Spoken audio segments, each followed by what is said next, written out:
3 hari pasca operasi sesar, mertua tega mengusirku bersama bayi kembar karena menuduhku pembawa sial. Dengan luka jahitan yang masih basah dan sisa tenaga yang nyaris habis, aku, Hanum, memilih diam. Aku bersumpah, mereka yang membuangku hari ini akan menyesali keputusannya saat aku kembali dengan kehidupan yang jauh lebih baik. Selamat datang di cerita Nela. Absen yuk, sahabat dari mana saja nih? Jangan lupa subscribe ya. Bagi yang sudah subscribe, semoga diberi rejeki yang mengalir. Rasa perih yang luar biasa menghujam perut bawahku seperti sayatan pisau yang berulang-ulang setiap kali aku mencoba menggeser kaki di atas lantai semen yang dingin ini. Baru 3 hari yang lalu dokter di rumah sakit membelah perutku demi mengeluarkan sepasang bayi kembar yang kini sedang tertidur pulas dalam balutan kain seadanya di sudut kamar. Tubuhku masih sangat lemas, sisa-sisa bius seolah belum sepenuhnya hilang, dan darah nifas yang mengalir sesekali membuat kain jariku terasa lembab dan berat. Jangankan untuk berdiri tegak, sekadar menarik napas panjang saja rasanya harus dibayar dengan rasa ngilu yang amat sangat pada jahitan operasi sesarku yang bahkan belum kering sama sekali. Di tengah perjuanganku menahan rasa sakit yang mendera fisik, pintu kamar tiba-tiba digebrak dengan begitu keras hingga engselnya yang tua berderit nyaring, mengejutkanku dan membuat jantungku bertalu hebat. Ibu mertuaku, wanita paruh baya yang selama ini selalu bersikap sinis, berdiri di ambang pintu dengan berkacak pinggang dan tatapan mata yang dipenuhi kebencian luar biasa. Wajahnya yang dihiasi gincu merah menyala tampak mengeras, sementara napasnya memburu seperti banteng yang siap menyeruduk mangsanya tanpa ampun. Tanpa mengucapkan sepatah kata pun yang menenangkan, ia langsung melangkah masuk ke dalam kamar sempitku dengan langkah kaki yang sengaja dihentakkan keras-keras ke lantai. Dengan gerakan kasar yang sama sekali tidak memedulikan kondisiku yang lemah, tangan kekarnya meraih lemari pakaian plastik di pojok ruangan dan membukanya pakas hingga engselnya patah. Ia mulai meraup seluruh pakaianku, jilbab-jilbabku, dan beberapa potong daster kain milikku secara acak, lalu melemparkannya begitu saja ke lantai tanah di halaman luar melalui pintu yang terbuka. Air mataku nyaris tumpah melihat pemandangan memilukan itu, namun aku berusaha sekuat tenaga menahannya agar tidak jatuh di hadapan wanita kejam ini. Aku hanya bisa memegangi perutku yang mendadak terasa semakin perih berdenyut-denyut akibat ketegangan yang tiba-tiba menyerang seluruh saraf tubuhku. Keluar kamu dari rumah ini sekarang juga, Hanum. Dasar perempuan pembawa sial, tidak tahu diuntung. Teriak ibu mertuaku dengan suara melengking tinggi yang menggema ke seluruh penjuru rumah sederhana di pinggiran Yogyakarta ini. Kalimat makian itu keluar dari mulutnya bersamaan dengan beberapa helai baju terakhirku yang dilemparkan tepat mengenai wajahku yang pucat pasi.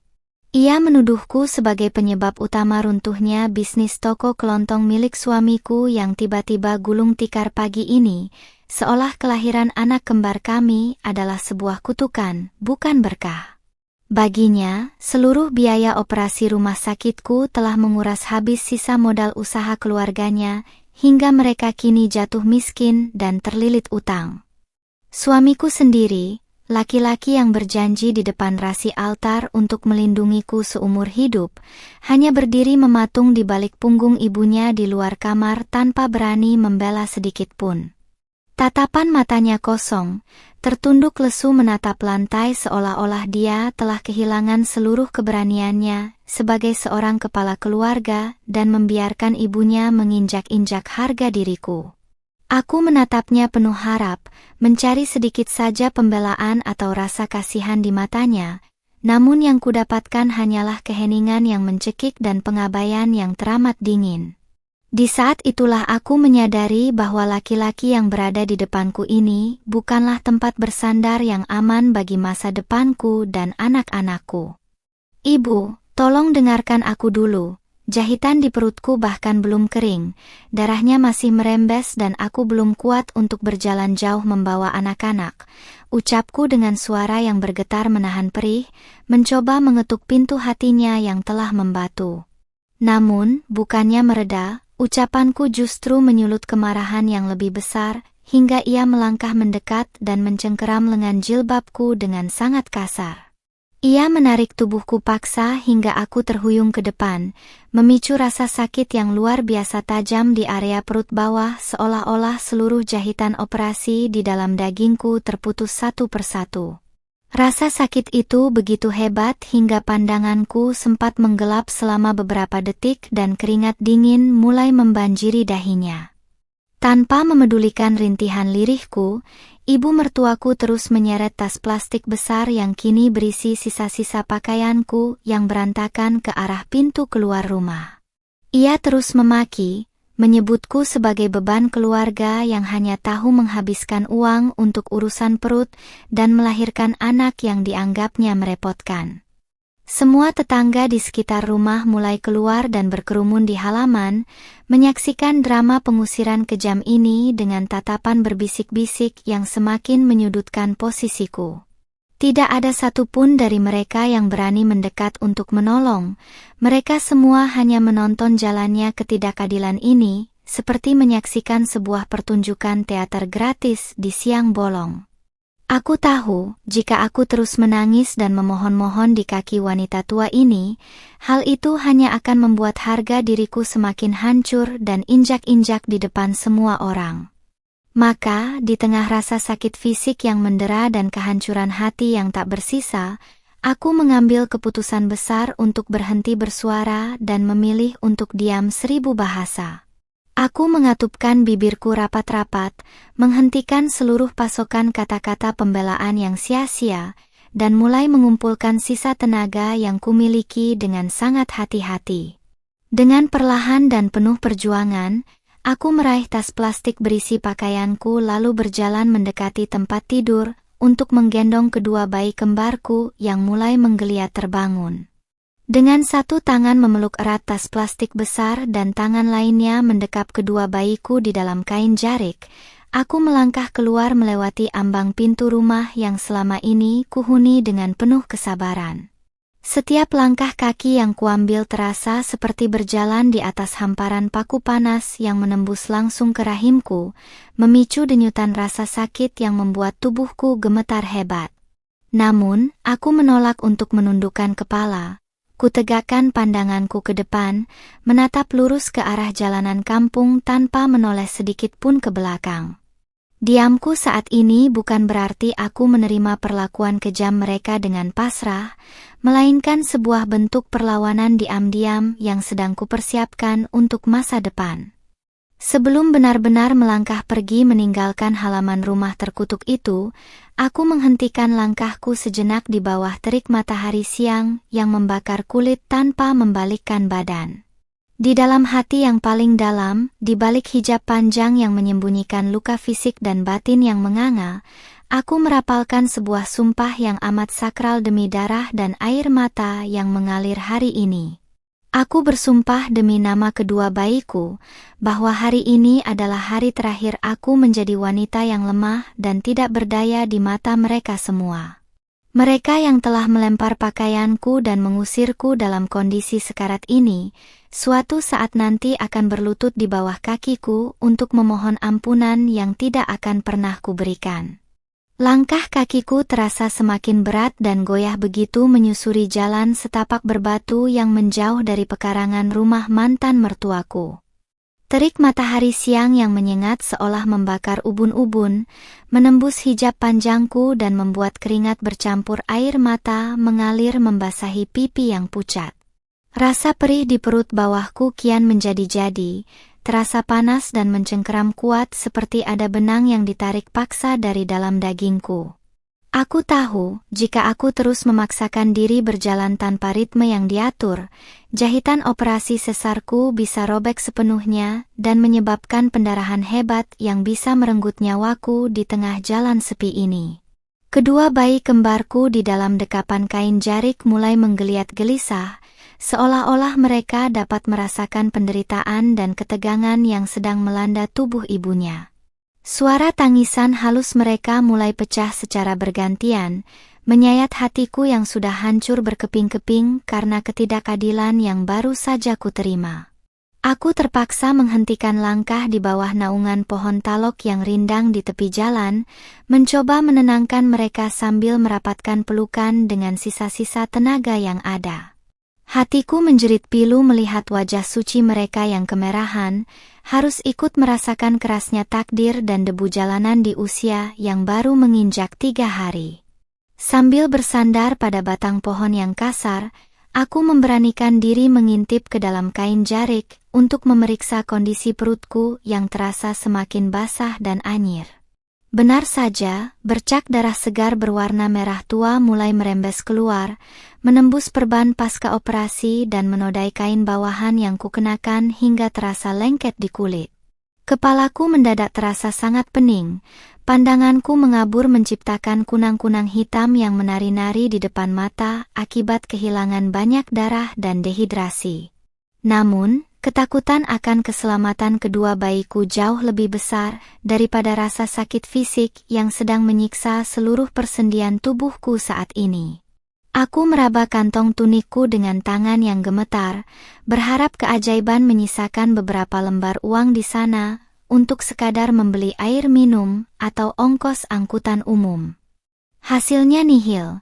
Tangan kosongku hanya menemukan selembar tisu bekas yang sudah remuk, mengingatkanku betapa kejamnya ibu mertuaku yang sengaja merampas dompetku sebelum mengusirku keluar. Aku benar-benar tidak memegang uang sepeser pun saat ini, terdampar di pinggiran jalan kampung tanpa tahu harus melangkah ke arah mana untuk mencari tempat beralun. Duniamu rasanya runtuh seketika, meninggalkan seorang ibu muda yang tidak berdaya bersama 2 nyawa kecil yang sepenuhnya bergantung pada hidupku. Di tengah keputusasaan yang hampir menguasai akal sehat, sebuah mobil bak terbuka yang membawa muatan sayur-sayuran segar melintas dengan kecepatan rendah di depan tempatku bersandar. Sang sopir, seorang pria paruh-baya berwajah ramah dengan handuk kecil melingkar di lehernya, memperlambat kendaraannya saat melihat kondisiku yang tampak mengenaskan. Beliau membuka kaca jendela, menatap jilbabku yang kusut serta kain jarikku yang bernoda darah dengan sorot mata yang dipenuhi rasa iba yang mendalam. Tanpa banyak bertanya, pria itu menawarkan tumpangan di bagian depan mobilnya setelah melihat aku menggendong sepasang bayi yang terus menangis. "Mari Mbak, naik di depan saja, kelihatannya Mbak sedang sakit sakal dan butuh pertolongan," ucap bapak sopir itu dengan logat Jawa yang kental dan tulus, membuat air mataku hampir luruh karena masih ada orang asing yang peduli. Dengan susah payah dan menahan jeritan perih yang tertahan di tenggorokan, aku mengangkat kaki untuk naik ke atas kabin mobil yang cukup tinggi. Setiap gerakan vertikal yang kulakukan memicu denyutan luar biasa di perut, membuatku harus menggigit bibir bawahku hingga berdarah agar tidak menjerit di depan orang baik ini. Setelah berhasil duduk, aku mendekap erat kedua anakku sambil menyandarkan kepala pada kaca jendela mobil yang bergetar. Sepanjang perjalanan menembus jalanan aspal yang bergelombang menuju arah kota, pria parubaya itu sesekali melirikku dengan cemas, namun ia cukup bijaksana untuk tidak mencecar dengan pertanyaan yang sensitif. Aku sangat bersyukur atas keheningan itu karena lidahku benar-benar terasa keluh dan hatiku masih terlalu perih untuk menceritakan aib keluarga yang menjijikkan itu. Fokus utamaku saat ini hanyalah bertahan hidup, menjaga agar kesadaranku tidak hilang sebelum aku menemukan tempat yang aman untuk merawat luka fisikku. Aku terus memandangi jalanan di luar dengan tatapan kosong, mencatat dalam ingatan setiap jengkal jalan yang membawaku pergi dari neraka itu. Mobil bak terbuka itu akhirnya berhenti di dekat sebuah area pasar tradisional yang sudah mulai sepi, karena hari sudah beranjak sore. Bapak sopir yang baik hati itu tidak hanya memberikan tumpangan gratis, ia bahkan menyelipkan selembar uang Rp50.000 ke dalam lipatan kain jarik bayiku sebelum aku turun. Ini untuk beli susu atau jamu ya Mbak. Semoga jahitannya cepat sembuh dan Gusti Allah paring kelancaran buat Mbak, bisiknya dengan senyum tulus yang membuat dadaku terasa sesak oleh rasa haru. Aku hanya bisa menganggukkan kepala berulang kali sebagai pengganti ucapan terima kasih yang tidak mampu keluar dari mulutku yang bergetar. Kembali menapakkan kaki di atas trotoar semen yang keras, aku menggunakan uang pemberian itu untuk membeli sebotol air mineral besar dan beberapa lembar pembalut bersih di sebuah warung kecil. Di dalam toilet umum pasar yang pengap dan berbau menyengat, aku membersihkan luka jahitanku seadanya dengan air mengalir, menahan rasa perih yang luar biasa saat air menyentuh kulit yang robek. Aku mengganti kain penutup jahitanku dengan balutan baru yang lebih tebal, agar darah tidak lagi merembes keluar dan mengotori pakaian luar yang kukenakan. Proses itu memakan waktu lama karena setiap gerakan membungkuk membuat seluruh tubuhku mandi keringat dingin. Setelah memastikan kondisiku sedikit lebih stabil, aku berjalan keluar dari area pasar dengan sisa tenaga yang dipaksakan hingga batas maksimal. Pandanganku tertuju pada sebuah bangunan rumah petak sederhana dengan tulisan di kontrakan yang terpampang di pintu kayunya yang sudah kusam di sebuah gang sempit.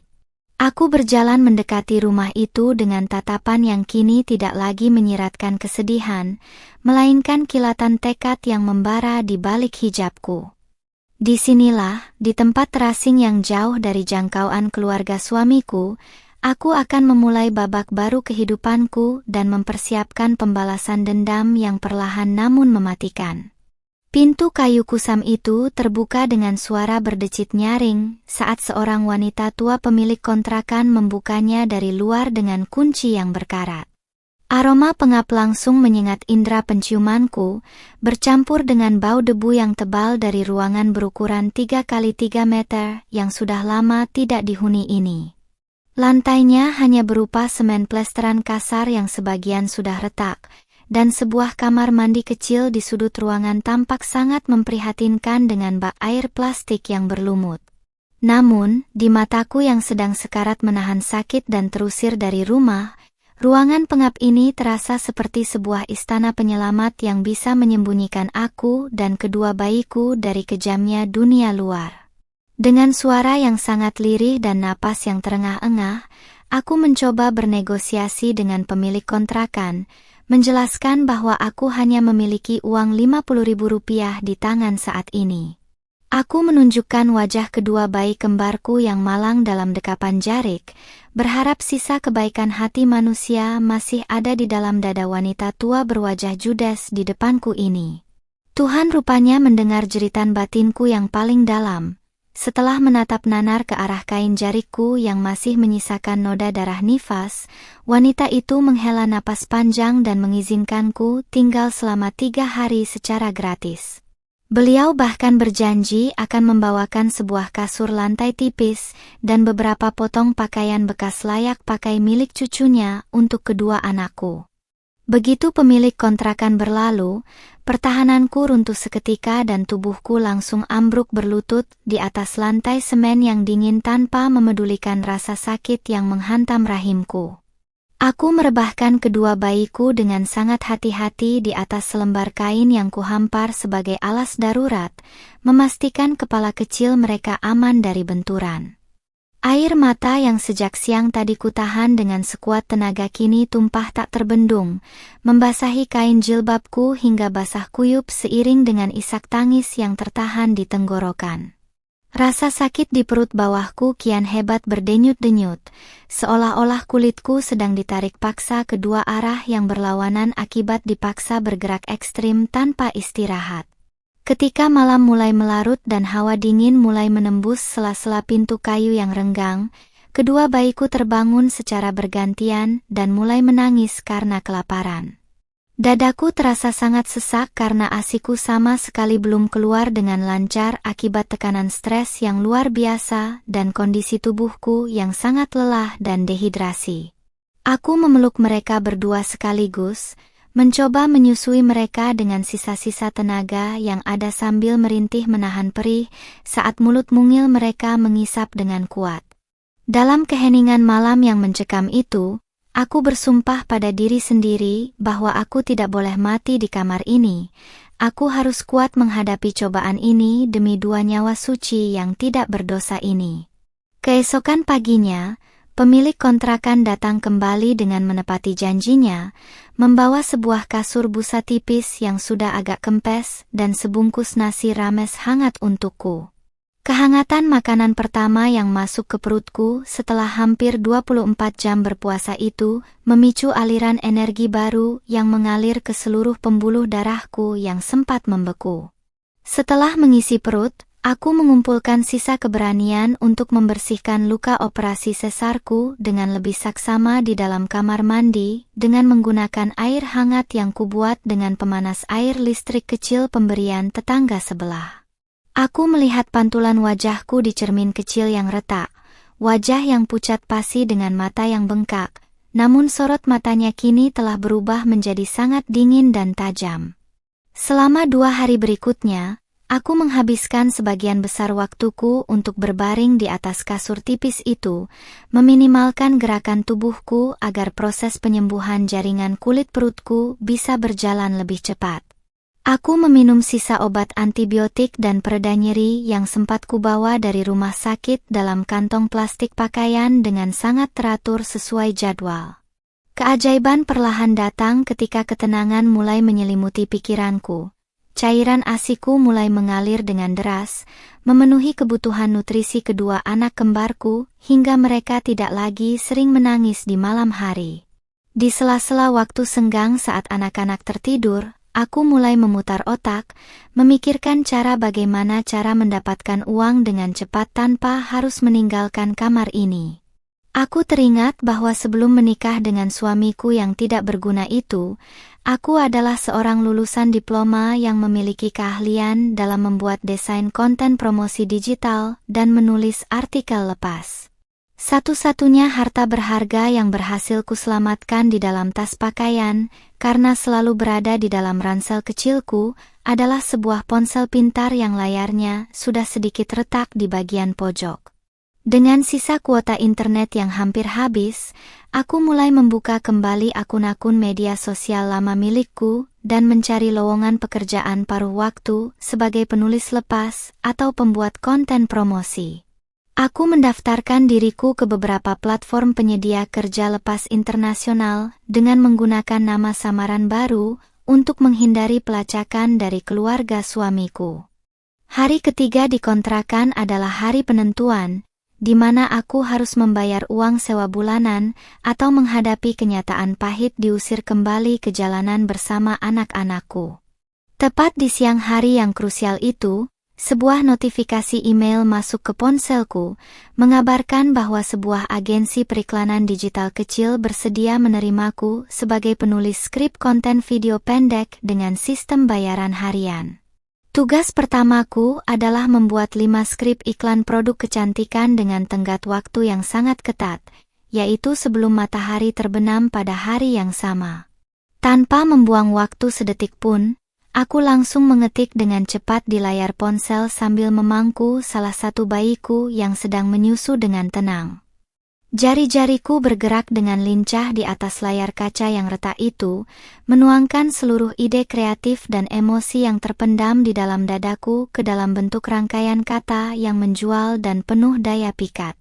Rasa perih di perut bawahku sesekali masih muncul saat aku mengubah posisi duduk, namun aku sengaja mengabaikannya dan mengalihkan seluruh fokusku pada pekerjaan di depan mata.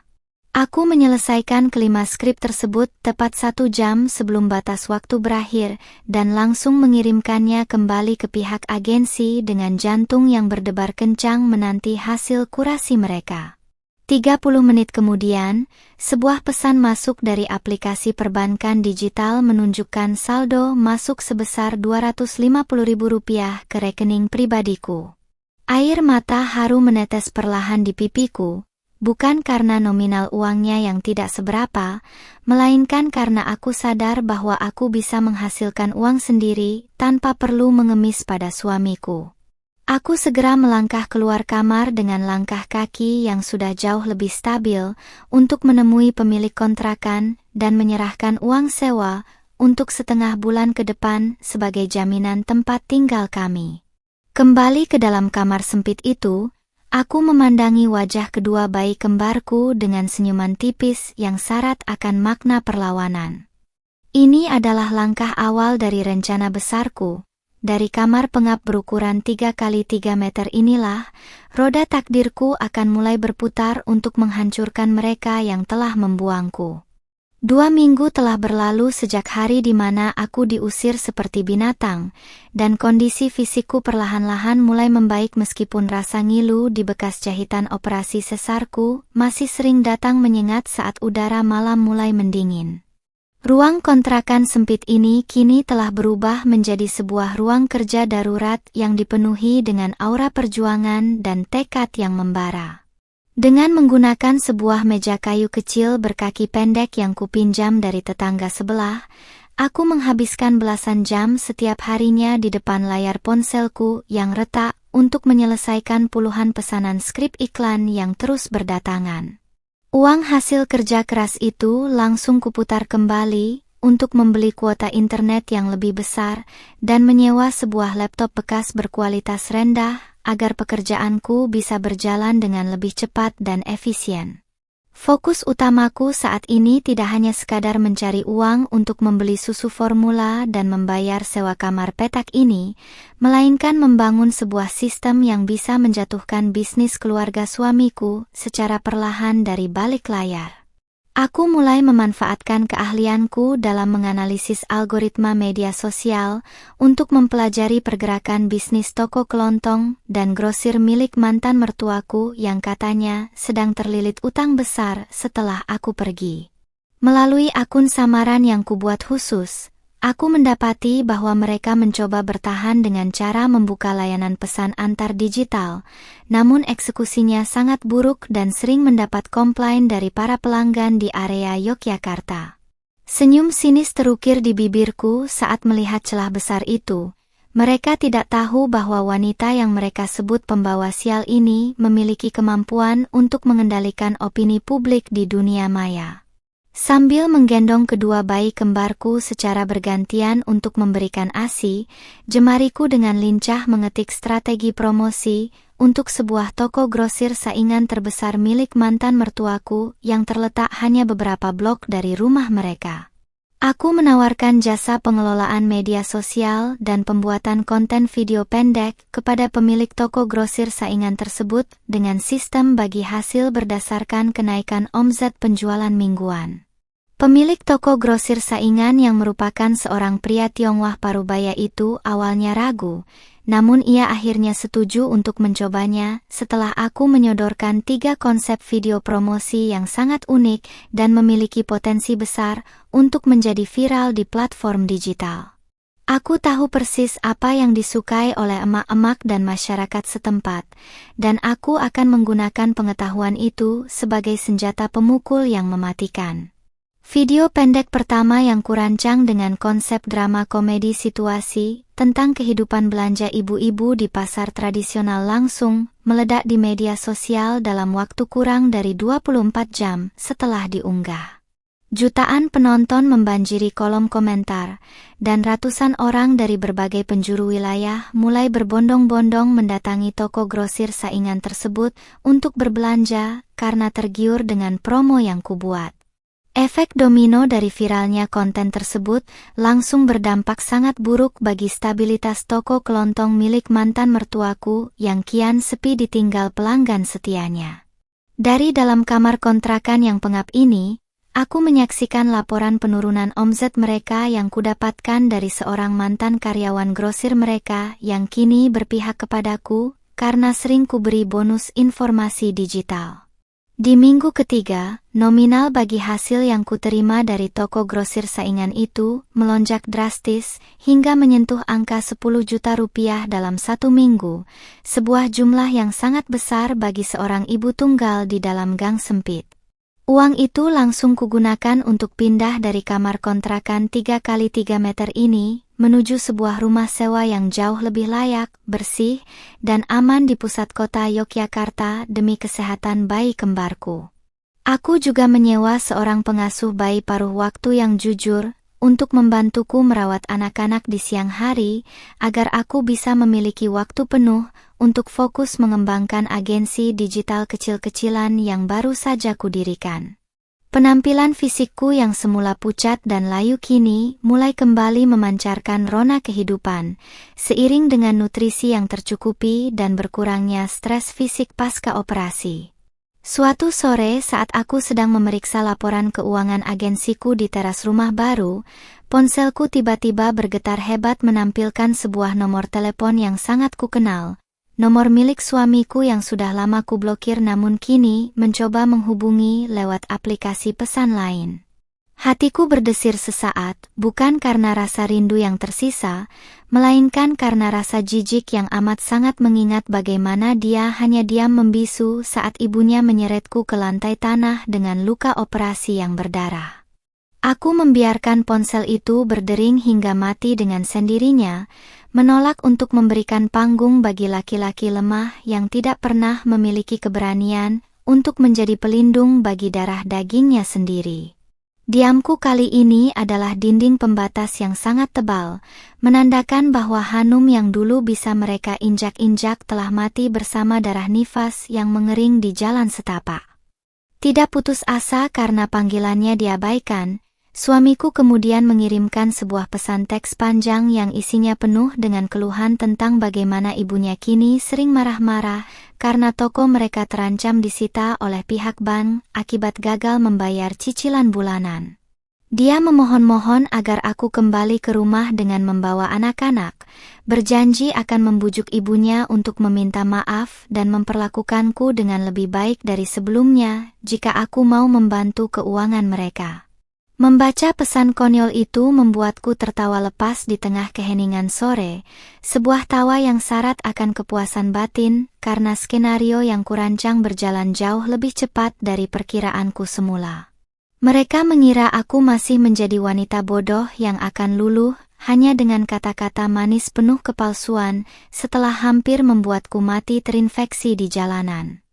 Aku membalas pesan tersebut dengan hanya mengirimkan satu buah foto, yaitu foto tangkapan layar saldo rekening perusahaan agensiku yang menunjukkan angka ratusan juta rupiah, tanpa disertai teks satu patah kata pun. Aku ingin membiarkan angka-angka itu bekerja menghancurkan harga diri suamiku dan membuat ibunya jantungan saat menyadari perempuan yang mereka usir tanpa uang sepeser pun kini telah bertransformasi menjadi jutawan baru. Benar saja, hanya butuh waktu 5 menit bagi nomor tersebut untuk mencoba meneleponku kembali secara bertubi-tubi dengan kepanikan yang sangat terasa dari getaran ponsel di atas meja kayu. Aku tersenyum dingin lalu dengan gerakan yang sangat tenang, aku menekan tombol blokir permanen pada nomor tersebut untuk selamanya dari kehidupanku. Rasa sakit di perut bawahku yang sesekali masih terasa kini berubah menjadi sebuah alarm pengingat yang sangat efektif untuk menjaga agar api dendam di dalam dadaku tidak padam sedikit pun. Setiap jengkal kulit yang robek dan pernah berdarah itu adalah saksi bisu atas kebiadaban mereka, dan aku tidak akan pernah membiarkan waktu menghapus memori mengerikan itu sampai keadilan benar-benar tegak. Rencana besarku berikutnya adalah membeli seluruh aset tanah dan bangunan rumah milik mantan mertuaku yang sebentar lagi akan dilelang oleh pihak bank, karena kasus gagal bayar yang sengaja kupercepat alurnya melalui jaringan bisnis grosirku. Aku akan memastikan bahwa mereka akan merasakan persis bagaimana rasanya diusir dari rumah mereka sendiri, tanpa arah tujuan yang jelas di siang bolong. Malam harinya, aku berdiri di depan jendela kamar yang besar, memandangi langit malam kota Yogyakarta sambil mendengarkan suara napas teratur kedua bayi kembarku yang sedang tertidur pulas di atas kasur yang empuk. Jilbab hitam yang kukenakan melambai lembut ditiup angin malam, membingkai wajahku yang kini memancarkan aura ketegasan dan kemandirian yang mutlak sebagai seorang wanita berdaya. Aku membelai perutku yang kini tertutup gaun satin yang nyaman, berbisik lirih pada malam bahwa permainan ini baru saja dimulai dan babak penghancuran yang sesungguhnya bagi mereka yang telah membuangku akan segera tiba dalam hitungan hari. Waktu berjalan begitu cepat, hingga tak terasa 3 bulan telah berlalu sejak siang mengerikan saat aku diseret keluar dari rumah di pinggiran Yogyakarta itu. Luka operasi di perutku kini telah sepenuhnya kering dan sembuh, menyisakan garis samar yang selalu kuingat sebagai simbol ketegaran dan titik balik hidupku. Perusahaan agensi pemasaran digital yang kudirikan dari sebuah kamar kontrakan sempit kini telah berkembang pesat, memiliki belasan karyawan, dan menghasilkan keuntungan yang sangat luar biasa setiap bulannya. Aku bukan lagi Hanum yang lemah, yang bisa diintimidasi dengan gincu merah menyala atau makian kasar. Aku kini berdiri sebagai seorang pengusaha wanita mandiri yang memegang kendali penuh atas nasibnya sendiri. Hari yang kutunggu-tunggu akhirnya tiba ketika pihak bank resmi mengumumkan lelang eksekusi atas aset tanah dan bangunan rumah milik mantan mertuaku akibat kegagalan mereka membayar utang yang menumpuk. Menggunakan jaringan bisnis dan dibantu oleh kuasa hukum pribadi yang sengaja kusewa, aku mendaftarkan diri sebagai salah satu peserta lelang resmi dengan identitas perusahaan agensiku. Aku tahu betul bahwa mantan mertuaku dan suamiku yang tidak berguna itu sedang kelimpahan kabut keputusasaan, mencoba mencari pinjaman ke sana kemari namun selalu ditolak karena reputasi bisnis mereka yang sudah hancur total di pasaran. Dari balik kaca mobilku yang gelap, aku melihat mereka berdua berjalan lunglai memasuki gedung tempat pelaksanaan lelang dengan wajah yang tampak 10 tahun lebih tua. Aku melangkah masuk ke dalam ruang aula lelang dengan sangat tenang, mengenakan setelan tunik premium berwarna hitam pekat yang dipadukan dengan hijab senada yang membingkai wajahku dengan sangat anggun dan tegas. Begitu aku mengambil tempat duduk di barisan depan, sepasang mata mantan mertuaku langsung tertuju ke arahku dengan tatapan yang bercampur aduk antara tidak percaya, terkejut, dan malu yang amat sangat. Wanita tua yang dahulu melempar pakaianku ke lantai tanah itu kini tampak bergetar. Bibirnya yang biasanya dipenuhi makian kini terkatup rapat dengan raut wajah pucat pasi melihat penampilanku yang sekarang. Sementara suamiku hanya bisa mematung di samping ibunya, menatapku dengan mata yang memancarkan penyesalan mendalam yang sudah tidak ada gunanya lagi. Proses lelang dimulai dengan cepat, dan ketika petugas membacakan limit harga untuk aset rumah mereka, aku langsung mengangkat papan nomor pesertaku tanpa ragu sedikit pun untuk memberikan penawaran tertinggi. Tidak ada peserta lain yang berani bersaing, karena aku sengaja memasang harga yang langsung mengunci kemenangan mutlak bagi perusahaanku sejak menit pertama. Ketukan palu 3 kali dari pejabat lelang resmi mengesahkan bahwa rumah yang menjadi saksi bisu pengusiran kejam diriku kini telah resmi menjadi hak milikku sepenuhnya secara hukum. Aku melirik ke arah sudut ruangan, melihat mantan mertuaku hampir pingsan di kursi jajarannya. Sementara air mata mulai menetes di pipi suamiku yang menyadari bahwa rumah masa kecilnya kini berada di tanganku. Setelah menyelesaikan seluruh administrasi pembayaran tunai di loket bank, aku berjalan menghampiri mereka berdua yang masih duduk membeku di pojok aula dengan langkah kaki yang mantap dan anggun. Aku berdiri tepat di hadapan wanita tua itu, melipat kedua tanganku di dada sambil menatap mereka dengan sorot mata yang sangat dingin tanpa ada sedikit pun rasa kasihan tersisa di dalam hatiku. Bagaimana rasanya melihat pembawa sial ini membeli seluruh sisa harga diri keluargamu dengan uang tunai, Ibu Lastri? Tanyaku dengan suara yang sangat tenang namun tajam, menusuk langsung ke dalam sanubari mereka yang paling dalam di depan keramaian orang. Mantan mertuaku mencoba membuka mulutnya untuk membalas, namun tidak ada satu kata pun yang sanggup keluar dari tenggorokannya yang mendadak kering. Wajahnya memerah menahan rasa malu yang teramat sangat. Suamiku yang melihat ibunya terpojok kemudian memberanikan diri berlutut di lantai, mencoba meraih ujung pakaianku sambil memohon-mohon pengampunan dengan suara yang terisak-isak penuh penyesalan. "Hanum, tolong maafkan kami, aku tahu aku salah karena telah menjadi suami yang pengecut. Tolong beri kami kesempatan sekali lagi demi anak-anak kembar kita," rintihnya dengan air mata yang membasahi lantai semen aula gedung lelang tersebut. Aku menarik langkah kakiku ke belakang dengan kasar, menolak dengan tegas sentuhan tangan laki-laki yang dahulu membiarkanku berjalan tertatih-tatih membawa luka operasi yang masih berdarah dan basah di jalanan. "Anak-anakku tidak memiliki ayah seorang pengecut sepertimu, dan mereka tidak butuh keluarga yang menganggap kelahiran mereka sebagai kutukan pembawa sial," jawabku dengan nada bicara yang datar namun penuh dengan penekanan yang mutlak. Aku mengeluarkan selembar surat resmi dari dalam tas kerjaku, surat perintah pengosongan rumah yang sudah ditandatangani oleh pihak pengadilan dan kepolisian setempat yang berlaku mulai besok siang.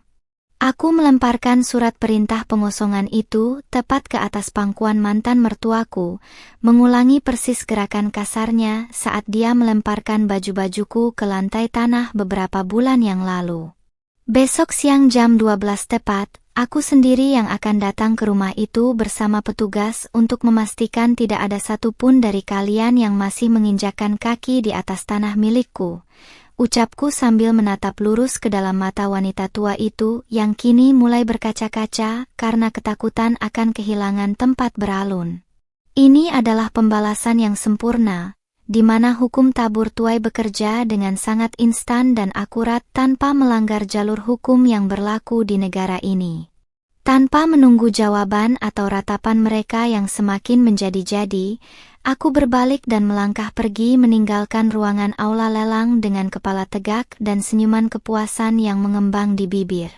Setiap langkah yang kuambil keluar dari gedung itu terasa sangat ringan, seolah-olah seluruh beban trauma masa lalu yang sempat menggelayuti pundakku luruh satu persatu bersama angin sore. Di dalam mobil yang membawaku pulang menuju rumah baru, aku segera menghubungi pengasuh anakku untuk memastikan bahwa kedua bayi kembarku sedang tertidur pulas setelah meminum ASI yang melimpah. Perjalanan ini masih panjang, namun satu duri besar yang menghambat jalan kehidupanku telah berhasil kucabut dengan tangan dan kecerdasanku sendiri. Malam harinya, aku kembali duduk di ruang kerja pribadiku, memandangi sertifikat kepemilikan tanah atas rumah mantan mertuaku yang kini sudah berganti nama atas nama pribadiku. Aku mengusap perutku yang dahulu terluka parah, berbisik pelan bahwa janji yang kuucapkan di bawah terik matahari siang beberapa bulan lalu kini telah tunai kubayarkan.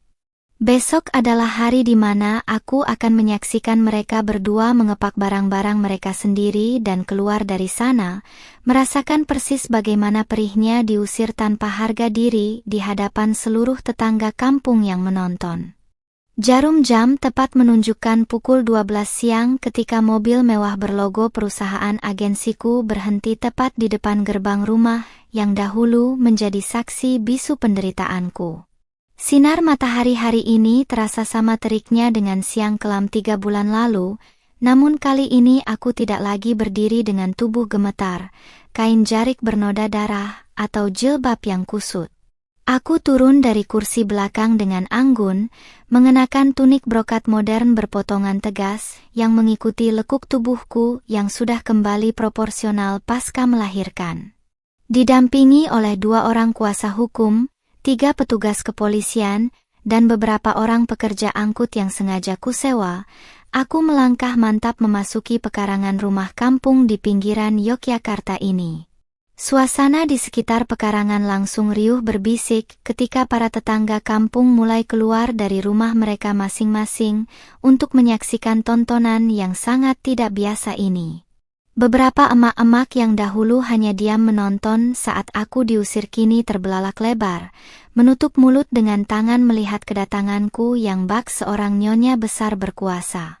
Aku mengabaikan tatapan mata mereka dan terus berjalan menuju teras rumah, di mana mantan mertuaku dan suamiku sudah berdiri menunggu dengan wajah yang dipenuhi kecemasan mendalam.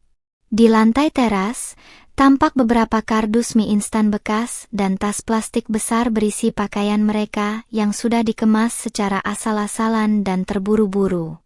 Ibu Lastri, wanita tua yang dahulu begitu perkasa memaki dan menyeretku, kini tampak ciut dengan tubuh yang agak gemetar di balik daster batiknya yang sudah kusam.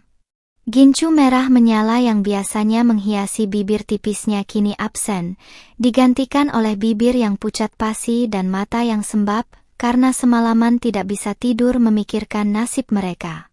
Ketika matanya beradu dengan tatapanku yang dingin di balik hijab yang kukenakan, dia langsung mengalihkan pandangannya ke lantai semen teras, tidak lagi memiliki keberanian untuk menatapku lurus seperti dulu. Kesombongannya telah runtuh sepenuhnya bersamaan dengan hilangnya hak kepemilikan atas rumah warisan keluarga yang sangat dia banggakan ini.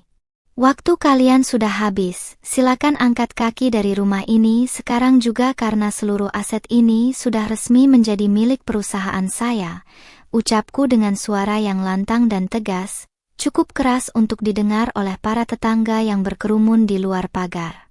Suamiku yang berada di samping ibunya mencoba melangkah mendekat, matanya berkaca-kaca menatapku penuh harap seolah-olah dia masih bisa menggunakan status masa lalu kami untuk melunakkan hatiku.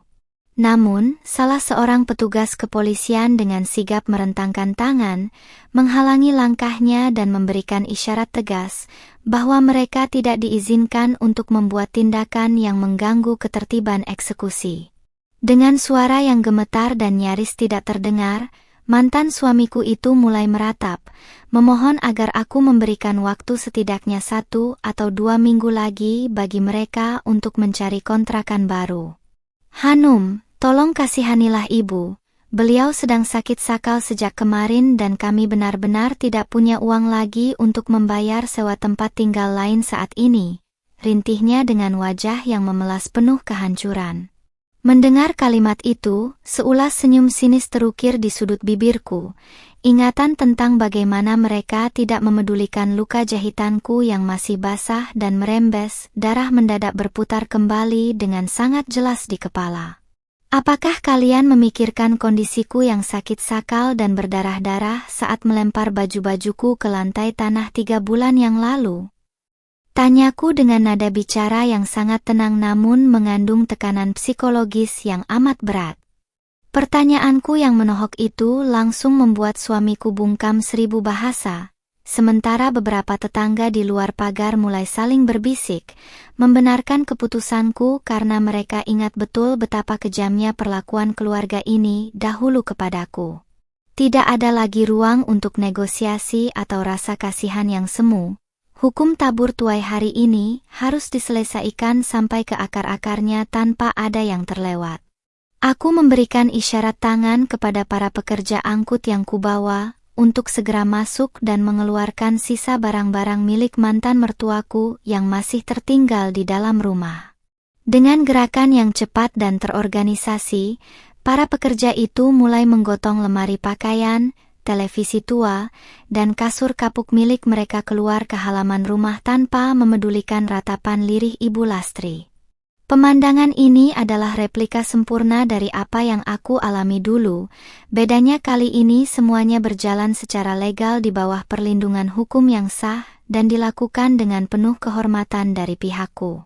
Wanita tua itu akhirnya hanya bisa terduduk lemas di atas salah satu kardus pakaiannya sambil menangis terseduh-seduh, meratapi nasibnya yang kini menjadi gelandangan.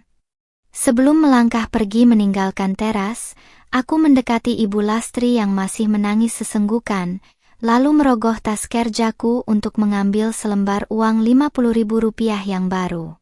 Aku meletakkan uang kertas itu dengan sangat perlahan di atas pangkuannya, meniru persis nominal uang yang diberikan oleh bapak sopir bak terbuka yang menolongku di hari pengusiranku dulu.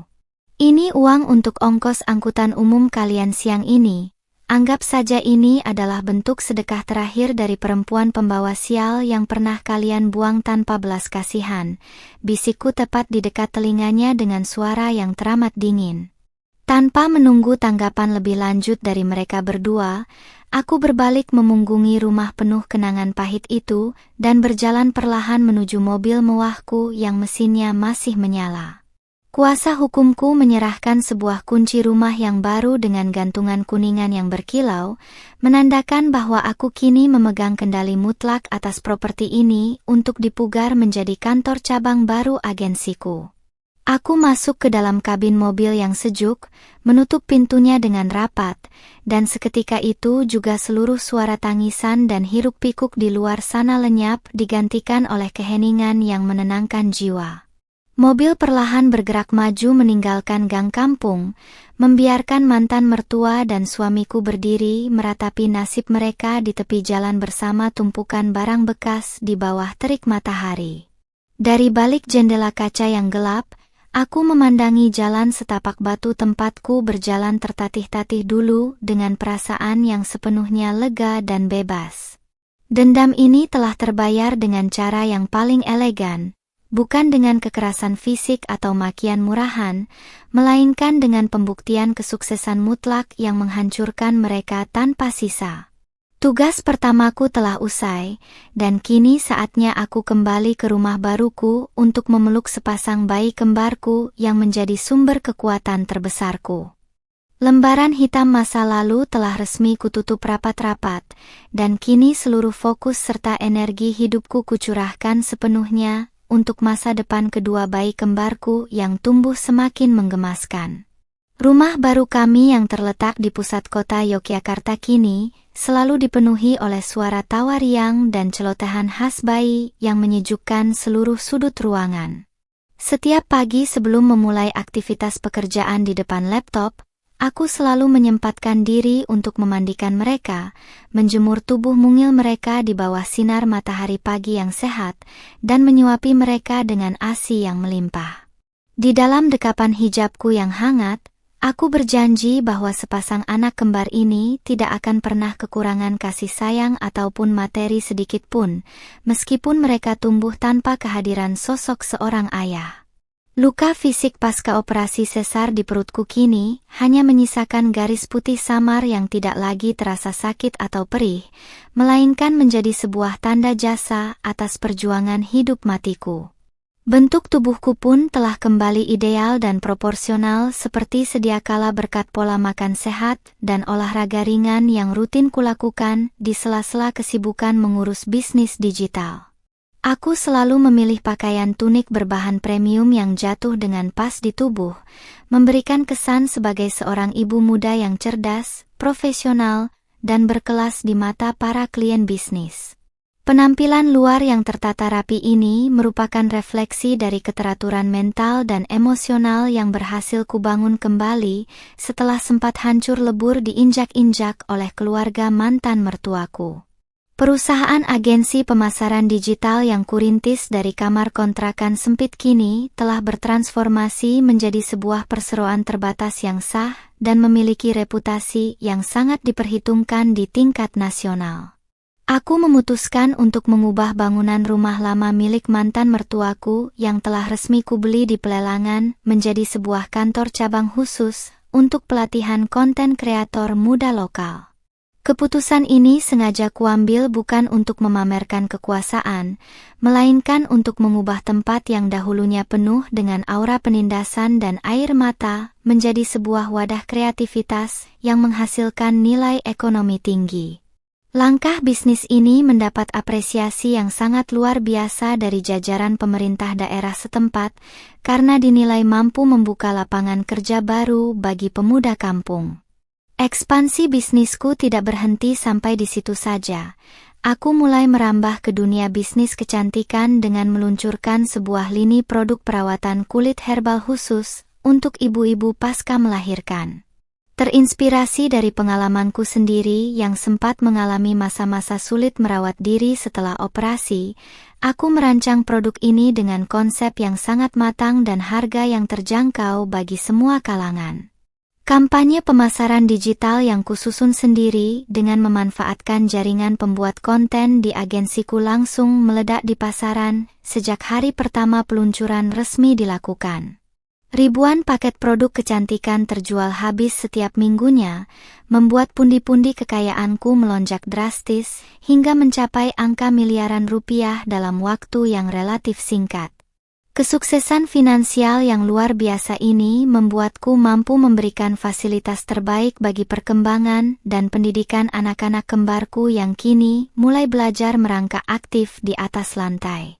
Aku menyewa 2 orang pengasuh bayi profesional bersertifikat serta seorang ahli gizi anak untuk memastikan tumbuh kembang mereka berjalan dengan sangat optimal dan terpantau dengan baik. Kamar tidur mereka kurancang dengan konsep yang sangat nyaman, penuh dengan mainan edukatif, dan dilengkapi dengan sistem keamanan kamera pengawas tingkat tinggi selama 24 jam penuh. Aku ingin memastikan bahwa tidak akan ada satupun ancaman atau gangguan dari masa lalu yang bisa menyentuh atau melukai kebahagiaan sepasang elang kecilku ini.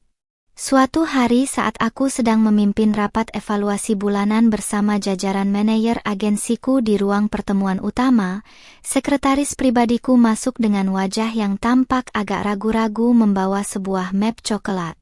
Di dalam map tersebut, rupanya berisi sebuah surat permohonan resmi dari sebuah lembaga bantuan hukum yang bertindak atas nama mantan suamiku yang tidak tahu diri itu. Di dalam surat tersebut, dia mencoba menuntut hak asuh atas salah satu anak kembar kami dengan alasan bahwa dia adalah ayah kandung sah yang memiliki hak secara hukum agama dan negara. Membaca lembaran kertas tuntutan tersebut membuat seulas senyum dingin kembali terukir di sudut bibirku. Kelancangan laki-laki pengecut itu rupanya masih belum habis juga. Aku langsung menyerahkan map coklat tersebut kepada tim pengacara pribadiku yang dipimpin oleh seorang advokat senior spesialis hukum keluarga yang sangat terkenal di wilayah Yogyakarta. Selesaikan masalah konyol ini sampai ke akarnya. Pastikan dia tidak akan pernah memiliki celah hukum sedikit pun untuk mendekati anak-anakku sampai kapanpun. Perintahku dengan nada suara yang sangat tenang namun penuh dengan penekanan mutlak. Tim pengacaraku tersenyum penuh percaya diri karena mereka telah mengantongi semua bukti kuat tentang penelantaran anak dan istri dalam kondisi kritis yang dilakukan oleh mantan suamiku 3 bulan lalu. Bukti-bukti rekam medis dari rumah sakit, serta kesaksian dari sopir bak terbuka yang menolongku sudah lebih dari cukup untuk menjeboskan dia ke dalam penjara jika dia berani melanjutkan tuntutan ini. Sidang mediasi pertama yang digelar di pengadilan agama beberapa hari kemudian menjadi momen di mana aku kembali melihat wajah mantan suamiku setelah sekian lama tidak berinteraksi. Dia datang dengan pakaian kemeja yang tampak kusut dan wajah yang sangat kusam, jauh berbeda dengan penampilanku yang datang dengan kawalan ketat tim pengacara berpakaian perlente. Di depan majelis hakim, pengacara pribadiku membacakan seluruh kronologi pengusiran kejam yang kulami lengkap dengan bukti foto, rembesan darah pada jahitan operasi sesarku yang sengaja disimpan. Mantan suamiku langsung tertunduk lesu di kursinya, wajahnya memucat mendengar ancaman hukuman pidana penelantaran keluarga yang sengaja disodorkan oleh tim hukumku jika dia tidak mencabut gugatannya hari itu juga. Tanpa butuh waktu lama, mantan suamiku akhirnya menandatangani sebuah surat pernyataan bermeterai yang isinya menyatakan bahwa dia melepas seluruh hak asuh anak dan berjanji tidak akan pernah menemui mereka lagi. Dia juga menyetujui klausul hukum yang melarang dirinya atau ibunya untuk berada dalam radius 1 kilometer dari rumah tinggal ataupun kantor perusahaan milikku selamanya. Setelah menandatangani surat tersebut, dia menatapku dengan mata yang memancarkan keputusasaan yang teramat sangat, menyadari bahwa dia telah kehilangan segala hal berharga dalam hidupnya akibat ketundukannya pada ego ibunya. Aku mengabaikan tatapan memelas itu, bangkit dari kursi ruang sidang dengan anggun, lalu melangkah pergi tanpa mengucapkan sepatah kata pun kepadanya. Malam harinya, aku duduk bersantai di ruang keluarga sambil memandangi kedua anak kembarku yang sedang tertidur pulas berjejer di dalam boks bayi kayu mereka yang besar. Hijab instan berbahan sutra lembut yang kukenakan melambai tipis terkena embusan angin dari pendingin ruangan yang sejuk di dalam rumah mewah ini. Aku mengelus pipi lembut mereka satu persatu dengan penuh rasa syukur, menyadari bahwa badai terbesar dalam hidupku telah sepenuhnya berlalu meninggalkan pelangi kesuksesan yang indah. Dari atas puing-puing rasa sakit dan pengusiran yang kejam dulu, aku telah berhasil membangun sebuah benteng perlindungan yang kokoh dan tak tergoyahkan bagi masa depan darah dagingku sendiri. Bulan-bulan berikutnya berjalan dengan dinamika bisnis yang semakin luar biasa, membawa nama dan reputasi perusahaan agensiku ke tingkatan yang tidak pernah kubayangkan sebelumnya. Keberhasilanku mengubah rumah tua mantan mertua menjadi pusat pelatihan digital bagi pemuda kampung ternyata menarik perhatian sebuah stasiun televisi swasta nasional besar. Suatu pagi, sebuah surat resmi masuk ke meja kerjaku, mengundangku untuk menjadi pembicara utama dalam sebuah acara bincang-bincang inspiratif yang membahas tentang kebangkitan ekonomi wanita pasca pandemi dan krisis keluarga. Undangan ini adalah sebuah pengakuan publik yang sangat megah, menegaskan bahwa derajatku kini telah diangkat tinggi oleh Tuhan setelah sempat diinjak-injak hingga ke dasar tanah. Untuk menghadiri acara bergengsi tersebut di Jakarta, aku mempersiapkan segala sesuatunya dengan sangat matang tanpa melupakan kenyamanan kedua anak kembarku yang kini sudah bisa duduk tegap. Aku memesan tiket pesawat kelas bisnis untuk diriku, pengasuh bayi, dan 2 orang staf pribadi yang bertugas mengurus keperluan teknis dokumentasi selama aku berada di ibu kota. Penampilan fisikku di usia 25 tahun ini berada dalam kondisi yang sangat prima. Olahraga teratur membuat postur tubuhku tampak sangat tegak dan proporsional. Aku memilih gaun muslimah bersiluet tegas dengan potongan modern yang dipadukan dengan hijab satin sutra premium berwarna abu-abu mewah yang memancarkan aura wibawa seorang pemimpin perusahaan. Begitu melangkah masuk ke dalam studio televisi yang dipenuhi lampu sorot yang megah dan kamera-kamera besar berspesifikasi tinggi, aku disambut dengan sangat hormat oleh produser acara. Di dalam ruang rias khusus artis, penata rias profesional memberikan sentuhan kosmetik yang natural namun tetap memberikan kesan berkelas pada wajahku yang bersih kekuningan. Sorot mataku tidak lagi menyiratkan ketakutan atau trauma masa lalu, melainkan sebuah ketenangan jiwa yang lahir dari keberhasilan menaklukkan badai kehidupan yang sangat kejam. Aku duduk di sofa studio yang empuk, bersiap membagikan kisah perjuanganku di depan jutaan pasang mata penonton yang menyaksikan siaran ini secara langsung ke seluruh penjuru Indonesia. Saat pembawa acara mulai melemparkan pertanyaan tentang bagaimana titik balik terjauh dalam hidupku hingga bisa sesukses ini, aku menjawabnya dengan nada suara yang sangat tenang, teratur, dan penuh penekanan emosi yang elegan. Tanpa menyebutkan nama asli mantan mertua atau suamiku demi menjaga privasi hukum, aku menceritakan bagaimana seorang ibu muda diusir 3 hari pasca operasi sesar dalam kondisi tubuh yang masih berdarah-darah. Aku menjabarkan dengan sangat detail bagaimana sebuah layar ponsel yang retak di dalam kamar kontrakan sempit bisa menjadi senjata paling mematikan untuk mengubah takdir ekonomi sebuah keluarga kecil. Penjelasanku yang sangat jujur dan menyentuh hati itu membuat suasana studio mendadak hening, dan beberapa penonton di barisan depan tampak menyeka air mata mereka karena terharu. Siaran televisi tersebut langsung menjadi viral di berbagai platform media sosial hanya dalam hitungan menit setelah segmen wawancaraku ditayangkan di layar kaca. Jutaan netizen Indonesia memberikan pujian yang sangat luar biasa atas ketegaran dan kecerdasanku dalam menyikapi pengkhianatan keluarga tanpa harus mengemis belas kasihan orang lain.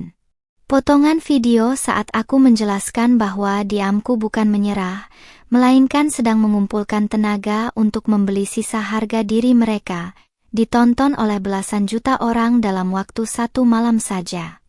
Popularitas yang melonjak tajam ini secara otomatis berdampak sangat positif pada nilai saham perusahaan agensiku dan penjualan lini produk kecantikan milikku yang langsung melonjak hingga 500%. Di tengah puncak popularitas dan kesuksesan yang luar biasa itu, sebuah kejutan kecil kembali datang mengetuk pintu kehidupan sosialku melalui sebuah pesan pribadi di akun media sosial resmiku. Pesan itu rupanya dikirim oleh salah seorang tetangga lama di kampung mantan mertuaku yang dahulunya hanya bisa diam menonton saat peristiwa pengusiran kejam itu terjadi. Melalui pesan tersebut, dia mengabarkan dengan sangat detail tentang kondisi terakhir mantan suami dan ibunya yang kini hidup sangat memprihatinkan di sebuah rumah kontrakan petak yang bocor di pinggiran kota. Ibu Lastri dikabarkan sering sakit-sakitan karena stres berat akibat terlilit utang rentenir, sementara mantan suamiku hanya bekerja luntang-lantung sebagai buruh serabutan dengan penghasilan yang tidak pasti. Membaca kabar tentang penderitaan mereka yang kian mengenaskan itu sama sekali tidak memicu rasa iba atau keinginan untuk membantu sedikit pun di dalam hatiku yang terdalam. Aku tahu bahwa apa yang mereka alami saat ini adalah murni hasil dari kejahatan dan kesombongan yang mereka tanam sendiri di masa lalu kepada seorang wanita yang sedang sekarat. Hatiku terasa sangat datar, sedatar permukaan air di dalam gelas, menandakan bahwa proses pembalasan dendamku telah selesai dan kini hukum alam yang sedang menyelesaikan sisa tugasnya tanpa perlu kucampuri lagi. Aku menutup aplikasi pesan tersebut dengan senyuman dingin, lalu kembali fokus memeriksa draft kontrak kerja sama baru dengan investor asing yang ingin menyuntikkan dana ke perusahaanku. Kesuksesan besar ini juga membuka pintu bagi datangnya beberapa pria mapan dari kalangan pengusaha dan profesional yang mencoba mendekat dan menaruh hati pada diriku sebagai seorang janda muda yang kaya raya. Ada yang mencoba mengirimkan karangan bunga mewah ke kantor, mengundang makan malam di restoran berbintang, hingga mencoba mendekati pengasuh anakku agar bisa mendapatkan simpati dari sepasang bayi kembarku. Namun, aku selalu menanggapi semua upaya pendekatan tersebut dengan sikap yang sangat profesional, dingin, dan membatasi diri hanya pada urusan bisnis belaka. Trauma memiliki suami yang lemah dan pengecut di masa lalu membuatku menjadi sangat selektif dan tidak ingin terburu-buru menyerahkan hatiku kepada laki-laki lain dalam waktu dekat. Prioritas hidupku yang tidak bisa diganggu-gugat saat ini adalah memastikan bahwa kedua anak kembarku mendapatkan fondasi karakter dan ekonomi yang paling kokoh sebelum mereka beranjak dewasa. Setiap akhir pekan, aku selalu mengosongkan seluruh jadwal pertemuan bisnis demi bisa membawa mereka berlibur ke tempat-tempat rekreasi yang privat, aman, dan mengedukasi di sekitar wilayah Yogyakarta. Aku ingin mereka tumbuh dengan melihat sosok ibunya sebagai seorang wanita berhijab yang kuat, mandiri, dan tidak pernah tunduk pada penindasan dalam bentuk apapun di dunia ini. Kebahagiaan saat melihat jemari mungil mereka menggenggam erat telapak tanganku adalah sebuah kemewahan hakiki yang tidak bisa dinilai dengan tumpukan uang miliaran di rekening bankku. Ketika malam hari tiba dan kami telah kembali ke rumah mewah kami, aku terbiasa duduk di balkon lantai 2 sambil menikmati secangkir teh herbal hangat di bawah langit yang bertabur bintang. Hijab satin sutra yang kukenakan bergerak lembut dihembus angin malam yang tenang, menciptakan siluet seorang wanita yang telah berhasil memenangkan pertarungan sengit melawan takdir buruknya. Aku menatap ke arah luar pagar rumahku yang dijaga ketat oleh sistem keamanan modern, menyadari betapa jauhnya jarak yang telah kutempuh dari lantai tanah pekarangan rumah mantan mertuaku dulu. Aku telah berhasil membuktikan kepada dunia bahwa diam seorang wanita tertindas bisa berubah menjadi sebuah kekuatan besar yang mampu membalikkan roda nasib dengan sangat terhormat. Waktu terus berputar tanpa bisa dihentikan, dan sepasang bayi kembarku kini telah tumbuh menjadi balita yang sehat, aktif, dan mulai lancar berbicara dengan kalimat-kalimat pendek yang menggemaskan. Setiap kali mereka memanggilku dengan sebutan Bunda sambil berlari kecil memeluk kakiku, seluruh kelelahan akibat mengurus gurita bisnis digital seolah menguap begitu saja dari dalam dada. Di usia mereka yang semakin kritis ini, aku mulai memasukkan mereka ke sebuah lembaga pendidikan prasekolah internasional terbaik di Yogyakarta yang memiliki sistem pengamanan sangat ketat dan kurikulum karakter yang unggul. Aku ingin memastikan bahwa lingkungan sosial pertama yang mereka kenal adalah lingkungan yang dipenuhi aura positif, kecerdasan, dan rasa saling menghargai satu sama lain. Pemulihan fisik dan mental diriku pun kini telah mencapai titik sempurna, di mana aku merasa berada dalam performa terbaik sepanjang hidupku sebagai seorang wanita berusia 25 tahunan. Postur tubuhku tetap terjaga dengan sangat baik dan ideal berkat kedisiplinan berolahraga, serta pengelolaan stres yang sangat matang bersama psikolog pribadi yang rutin kudatangi. Pilihan busanaku kini bergeser ke arah tunik semi-formal berbahan linen premium dengan potongan simetris yang memperlihatkan siluet tubuh yang proporsional, anggun, namun tetap menutup aurat secara terhormat. Penampilan yang rapi, bersih, dan berkelas ini selalu berhasil meningkatkan rasa percaya diriku saat harus bernegosiasi dengan para pejabat daerah atau investor asing di ruang rapat. Di bidang bisnis, perusahaan agensi digital milikku kini telah memegang lisensi sebagai salah satu inkubator konten kreator terbesar di wilayah Jawa Tengah dan daerah istimewa Yogyakarta. Kantor cabang yang dahulunya merupakan rumah tua milik mantan mertuaku kini telah direnovasi total menjadi sebuah bangunan modern 3 lantai dengan fasilitas studio kedap suara berspesifikasi tinggi. Ironisnya, tempat yang dahulu menjadi saksi bisu saat tubuhku diseret berdarah-darah, kini setiap harinya dikunjungi oleh ratusan anak muda berbakat yang ingin belajar mandiri secara finansial melalui dunia digital.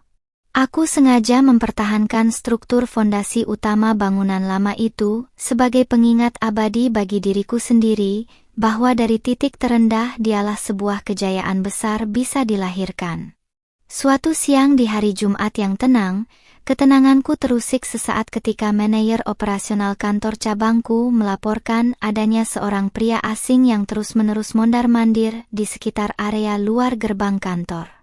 Melalui rekaman kamera pengawas berdefinisi tinggi yang terhubung langsung ke ponsel pintarku, aku mengenali sosok pria paruh baya bertubuh kurus dengan pakaian yang sangat lusuh itu.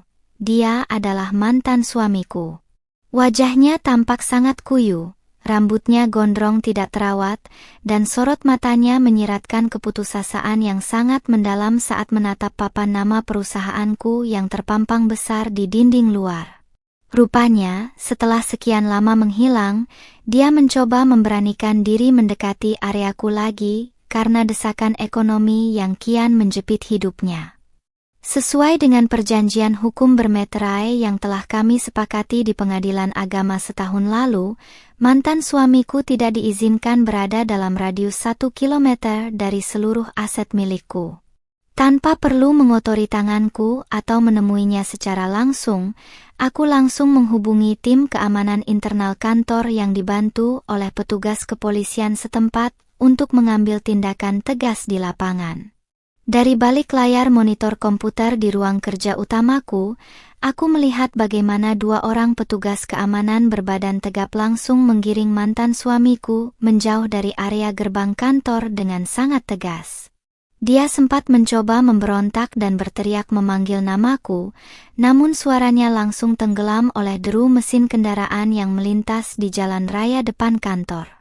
Melalui laporan tertulis dari pihak kepolisian sore harinya, aku mengetahui bahwa mantan suamiku sengaja datang untuk meminta bantuan dana pengobatan karena Ibu Lastri saat ini sedang terbaring kritis di rumah sakit umum daerah akibat serangan stroke kedua. Rumah kontrakan petak mereka bahkan sudah disita oleh pemiliknya karena mereka menunggak bayar selama 4 bulan berturut-turut, membuat mereka kini benar-benar berada di ambang kehancuran total. Mendengar kabar tersebut, Tidak ada sedikit pun gejolak emosi atau kepuasan batin yang berlebihan di dalam hatiku. Perasaan dendamku rupanya telah lama menguap digantikan oleh rasa hambar yang mutlak. Aku hanya mengangguk pelan di depan petugas kepolisian, menandatangani berita acara pemeriksaan, lalu meminta mereka untuk tetap memproses pelanggaran radius hukum tersebut secara prosedural.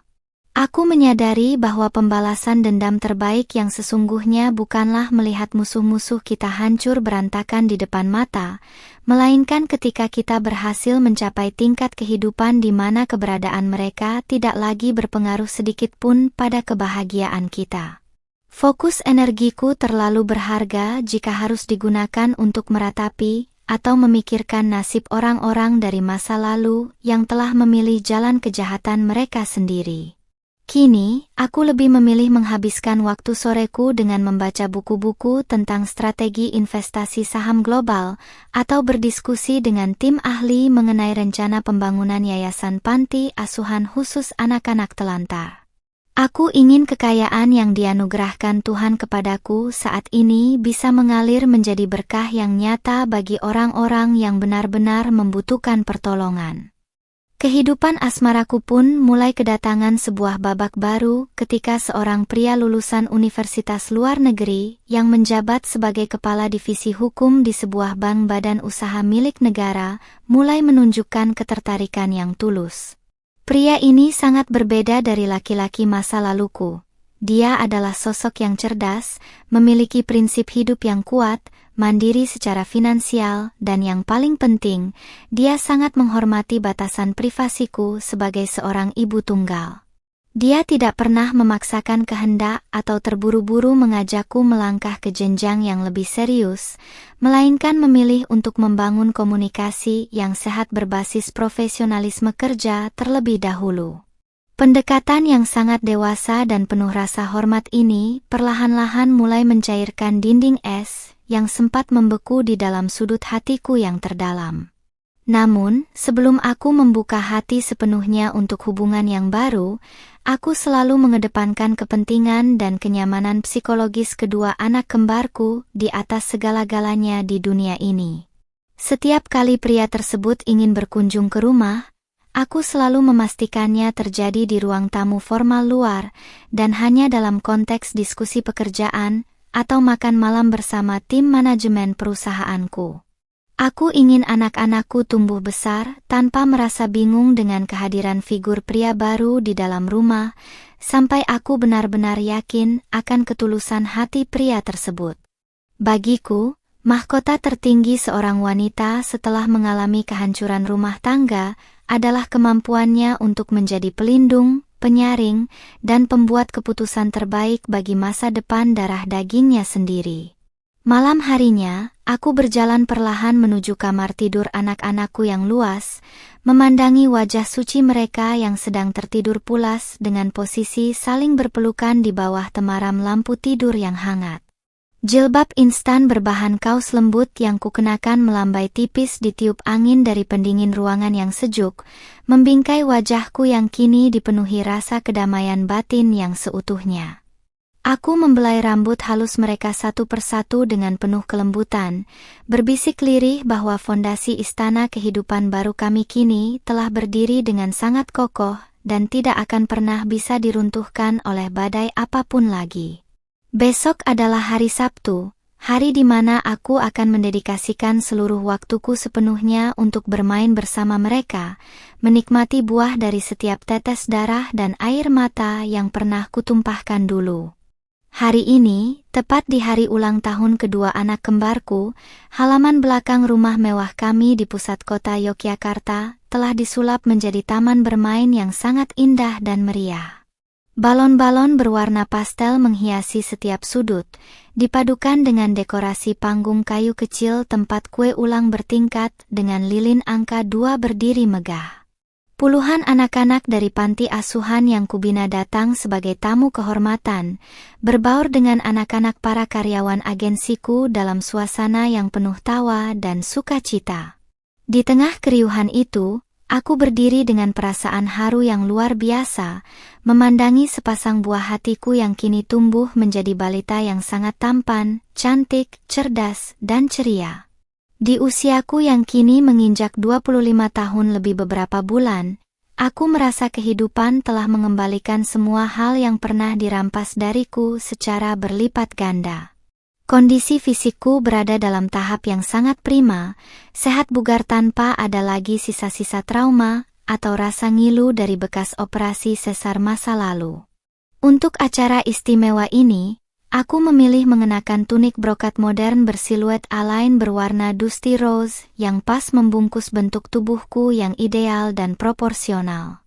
Hijab syari berbahan voal premium dengan warna senada menutup dadaku dengan sangat rapi, memberikan kesan anggun sekaligus bersahaja sebagai seorang ibu muda yang sukses mengendalikan roda takdirnya sendiri. Gurita bisnis digital yang kupimpin kini tidak hanya sukses secara finansial dengan omzet miliaran rupiah per bulan, tetapi juga mulai mendapatkan pengakuan resmi dari kementerian terkait sebagai salah satu perusahaan penggerak ekonomi wanita terbaik. Kantor cabang kami di pinggiran desa, yang dahulunya merupakan tanah rumah mantan mertuaku, kini telah meluluskan ratusan konten kreator muda berbakat yang mampu menghidupi keluarga mereka sendiri dari dunia maya. Aku menyadari bahwa mengubah tempat penindasan menjadi tempat lahirnya harapan baru adalah bentuk pembalasan yang paling mulia yang bisa kulakukan sebagai seorang hamba Tuhan. Keberhasilan ini membuat namaku semakin harum di dunia profesional dan sering diundang ke berbagai forum seminar bisnis nasional. Di tengah berjalannya acara tiup lilin yang meriah, kuasa hukum pribadiku berjalan mendekat ke arah tempat dudukku sambil membawa sebuah dokumen resmi berkas pengadilan yang baru saja selesai diproses. Berkas tersebut adalah laporan akhir mengenai penolakan mutlak atas segala bentuk banding hukum yang sempat diajukan oleh keluarga mantan suamiku terkait hak asuh anak. Dengan keluarnya keputusan inkrah ini, secara hukum negara dan agama, mantan suamiku telah kehilangan seluruh haknya dan tidak akan pernah bisa mengganggu ketentraman hidup anak-anakku lagi. Aku mengangguk pelan sembari menandatangani berkas tanda terima, merasakan sebuah kebebasan mutlak yang kini benar-benar melingkupi seluruh ruang gerak dan masa depan keluarga kecilku. Melalui obrolan singkat dengan pengacaraku, aku juga mendapatkan kabar terakhir bahwa mantan suamiku kini telah memilih pergi merantau ke luar pulau sebagai kuli bangunan demi melunasi sisa utang ibunya yang menumpuk. Ibu Lastri sendiri dikabarkan harus menghabiskan sisa hidupnya di atas kursi roda di sebuah panti jompo sederhana milik yayasan sosial karena sudah tidak ada lagi anggota keluarga yang sanggup merawatnya. Mendengar kabar buruk yang menimpa mereka untuk kesekian kalinya, hatiku benar-benar tidak merasakan getaran apapun, tidak ada rasa puas karena dendam terbalas, dan tidak pula ada rasa benci yang tersisa. Mereka kini hanyalah seumpama butiran debu masa lalu yang telah lama tertiup angin kencang, hilang dan tidak lagi memiliki arti di dalam buku kehidupanku yang baru.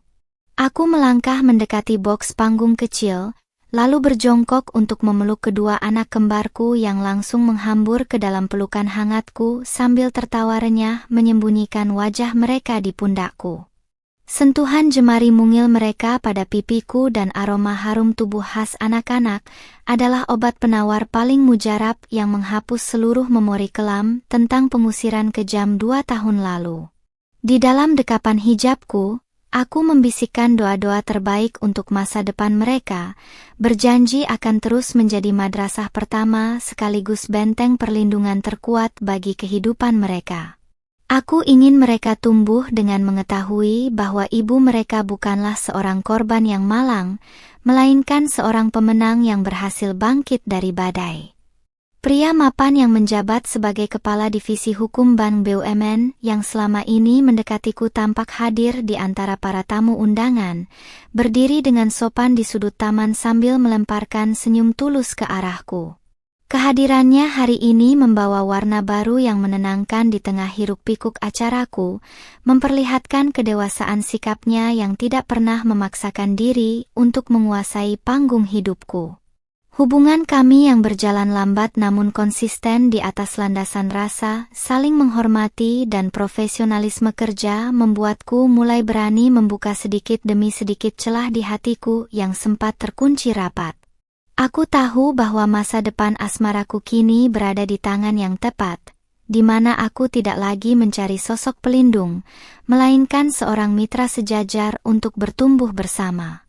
Acara ulang tahun sore itu diakhiri dengan sesi foto bersama seluruh karyawan perusahaan, anak-anak panti asuhan, serta tim manajemen yang selama ini setia menemaniku merangkak dari bawah. Kamera besar fotografer profesional menangkap momen kebahagiaan itu dengan pencahayaan alami sore hari yang keemasan di bawah langit kota Yogyakarta yang bersih tanpa awan hitam. Aku berdiri di tengah panggung dengan menggendong kedua anak kembarku di tangan kanan dan kiri, menampilkan senyuman terbaik yang memancarkan rona kebahagiaan yang sejati dan mandiri. Foto itu nantinya akan kupajang di ruang kerja utamaku sebagai simbol kemenangan mutlak seorang wanita berhijab yang menolak untuk menyerah pada kekejaman manusia. Ketika matahari mulai tenggelam di ufuk barat memancarkan semburat warna jingga yang indah, para tamu undangan perlahan mulai pamit pulang meninggalkan area taman belakang yang kembali sunyi. Aku berjalan perlahan menyusuri rerumputan hijau yang basah oleh embun sore, menghirup napas dalam-dalam menikmati kesegaran udara bebas yang memenuhi rongga dadaku tanpa ada lagi rasa sesak. Diam yang kupilih 2 tahun lalu di atas lantai tanah pekarangan mertua kini telah membuahkan hasil yang jauh lebih manis dari yang pernah kuimpikan dalam sujud malamku. Diamku saat itu bukanlah tanda kelemahan atau kepasrahan yang bodoh, melainkan sebuah strategi agung untuk menyusun kekuatan baru yang sah, terhormat, dan tidak terkalahkan. Malam harinya, setelah memastikan kedua anak kembarku telah tertidur pulas di dalam kamar mereka yang mewah, aku berdiri termenung di balkon lantai 2 sambil menatap kerlip lampu kota. Hijab instan berbahan sutra lembut yang kukenakan melambai anggun ditiup angin malam yang berembus pelan, membingkai wajahku yang kini benar-benar diliputi kedamaian jiwa yang paripurna. Aku mengusap garis samar di perutku dengan penuh rasa syukur kepada Sang Pencipta yang telah membimbing langkah kakiku melewati jalanan penuh darah menuju istana kesuksesan ini. Dari atas puncak pencapaian hidupku di usia muda ini, aku berbisik lirih pada malam bahwa drama penderitaanku telah resmi berakhir, dan kini saatnya aku menulis babak baru tentang kebahagiaan abadi bersama kedua elang kecilku.